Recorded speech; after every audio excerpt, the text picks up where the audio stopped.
Hey everybody, and welcome back to the PG Era Rebooked. I'm your host, the man whose channel will not be said in case I randomly change the name of it, because I like to do that for some reason.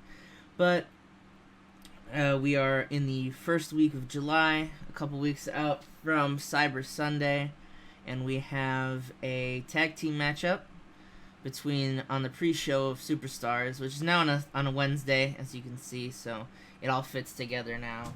So, now it's actually shot and filmed. It's not only shot and filmed, but also played before SmackDown, so we can have SmackDown previews instead of just being weird. So we have the team of Miami Vices taking on England's Finest. And England's Finest pick up the win when Doug Williams hits Trent Beretta with the assisted European uppercut. Just a little dark match to get these show people over.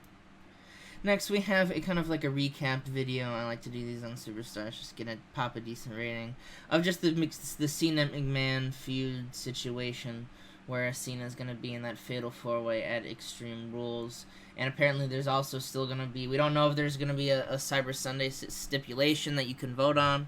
We'll have to see. Maybe we'll find out that this SmackDown wink wink nudge nudge.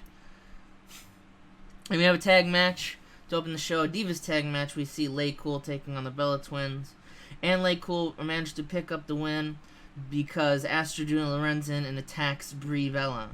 So Astroduna is still being a thorn in the side of the Bellas for whatever reasons we had picked. 75B9, it's not a pretty good match rating out of the women. And then we have a little jobbers match between JTD and Dyson Kidd. JTD was in the negative momentum, so I gave him a win over Tyson Kidd. And he picks up with a shout out. Just basic match. Not much to say. We get our first promo of the evening, or a backstage segment, in which we see CM Punk. He's hanging out with the Second City Selfies, but mostly with Colt Cabana. CM Punk's being a little antagonistic towards Cabana, kind of subtly hinting that him and Breeze don't really deserve the tag team opportunity thing. But, Colt Cabana doesn't even notice it. He's too oblivious to the fact that he's with his friend. But CM Punk does let out that he says, The Miz, since he couldn't win the WWE Championship, he's going to put his hands on the man that cost him the WWE Championship, which in his mind is The Miz.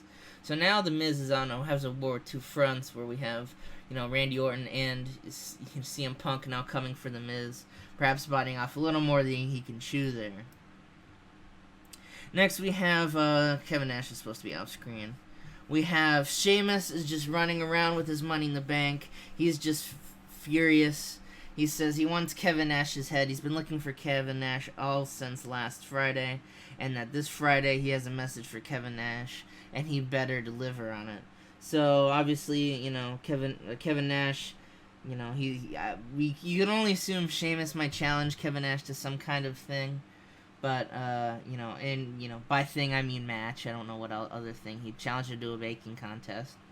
But obviously the Celtic Warriors are a little upset at Kevin Nash also costing him a shot at the World Heavyweight Championship. So there's that. And then we're in our main event for the evening, the main event match. A match between Sin Cara and Austin Aries. Sin Cara picking up the win over Austin Aries with a La Mystica in 18 minutes, 26 seconds. And a B82 is pretty good, especially when Austin Aries is outperforming Sin Cara, who's like a total level on the card above Austin Aries, is pretty good. It's always nice to see. And then before the show airs, these are supposed to be off screens, but that's my bad, I'm stupid. We have SmackDown previews. We're going to have two matches. We're going to fill those two spots up for the Fatal 4-Way. It's going to be Mark Henry versus Zack Ryder, and it's also going to be Del Rio and Rey Mysterio. So four of these men have a shot to get their hands on John Cena, and we'll have to see which one of those is able to do it. And an 88B+, no specific comments, what can you do? And I'll see you guys for SmackDown. Alright, so we have the episode of SmackDown that now takes place just on Friday by itself. And we have a tag team match set up for our pre-show with Ride of Rabe, the Forever Jobbers, taking on the Usos, who haven't really been given a lot of time. And Jimmy Uso defeats Terry Rave in 4 minutes with a submission. What can you do? Getting decent ratings and no improvements. And to start off the show, we have a video package for SmackDown recalling some of the things that are going to happen tonight, but mostly we have Mr. McMahon is going to tell Shawn Michaels, the SmackDown GM, the stipulations for the Fatal 4-Way at Cyber Sunday for the World Heavyweight Championship, John Cena's World Heavyweight Championship.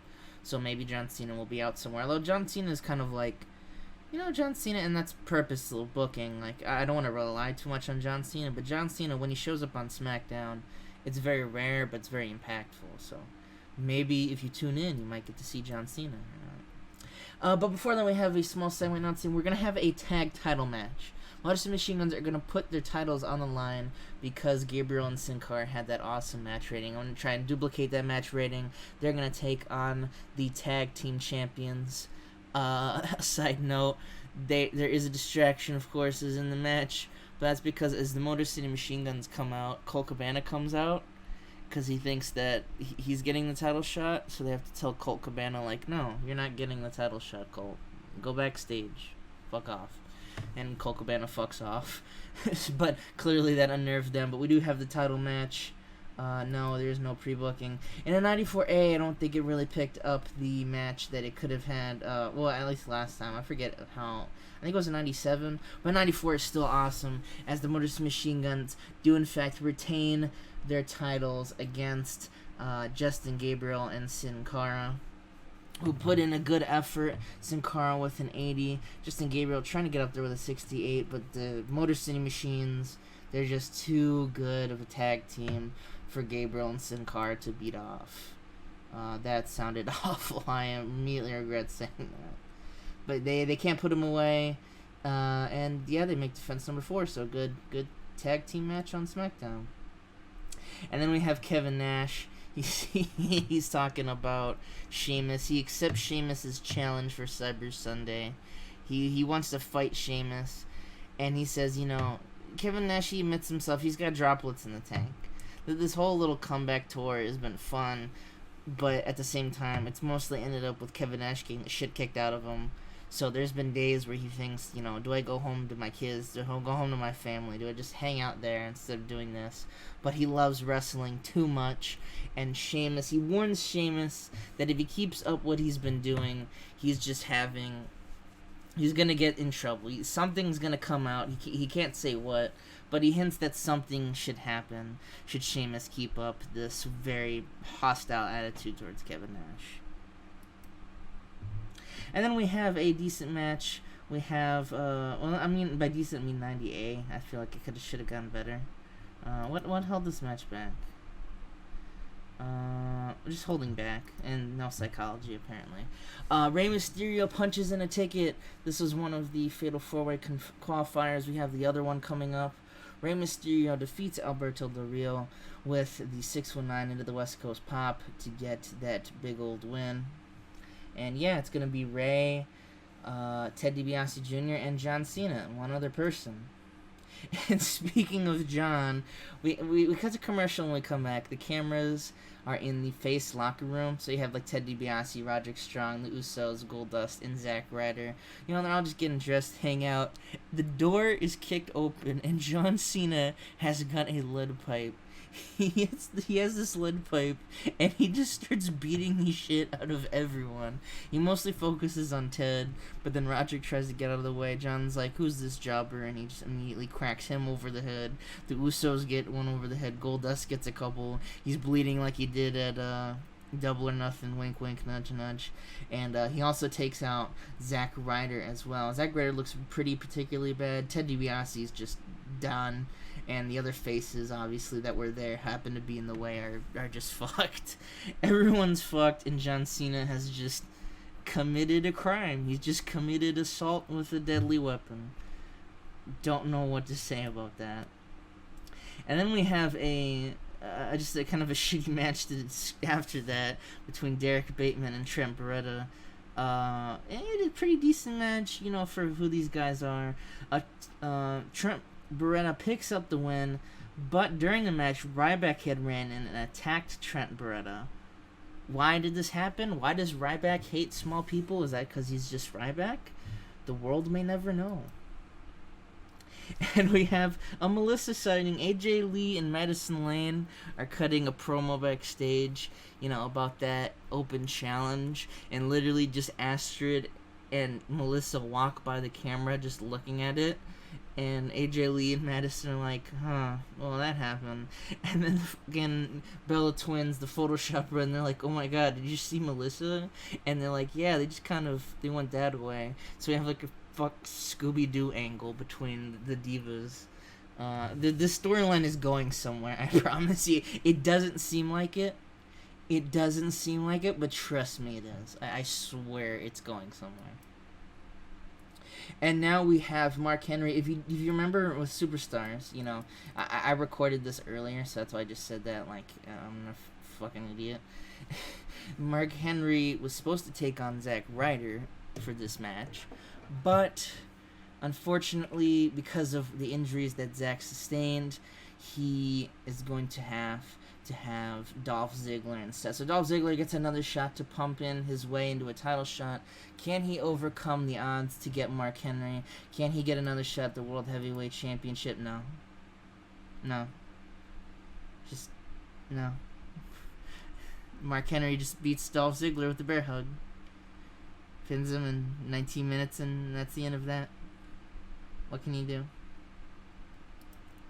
And then we get to the stipulation between the McMahons. So Shawn Michaels is in the ring, the SmackDown GM, and McMahon comes out with Triple H and Stephanie, and he goes, Shawn, I understand, what's going on. I'm not trying to be a bad guy. It definitely seems like it, but you gotta understand, we all want John Cena to lose that championship. You booked this Fatal 4-Way to get that title off him.